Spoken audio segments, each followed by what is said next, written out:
কলকাতার বিভিন্ন বাজারে মঙ্গলবারও চলেছে টাস্কফোর্সের হানা। শহরের বাজার দর খতিয়ে দেখতে মঙ্গলবার সকালে উল্টোডাঙায় সবজির পাইকারি বাজারে একযোগে হানা দিয়েছে টাস্কফোর্স ও ইবির প্রতিনিধিরা। টাস্কফোর্সের অন্যতম সদস্য রবীন্দ্রনাথ কোলিয়া অবশ্য মেনে নিয়েছেন কিছু কিছু সবজির দাম যথেষ্ট চড়া। সেক্ষেত্রে ব্যবসায়ীদের সতর্ক করার পাশাপাশি হুঁশিয়ারিও দেওয়া হয়েছে।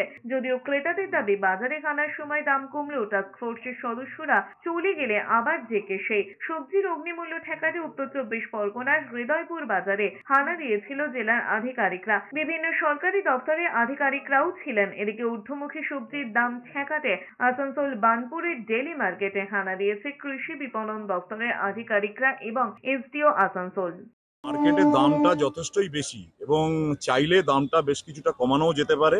আমরা সেটাই ইনভেস্টিগেশন করলাম এবং আমি যখন একটা বায়ারের কাছ থেকে একজন লোক কিনছে তখন সে বলছে 50 টাকা পটলের কেজি। সেম জিনিস আমি যখন চাইতে গেলাম বললো 40 টাকা কেজি। তাহলে এখানেই বোঝা যাচ্ছে যে দামের মধ্যে ডিফারেন্স অবশ্যই আছে এবং আমরা এসছি বলে দামটাকে তারা কম বলে দেখানোর চেষ্টা করছে।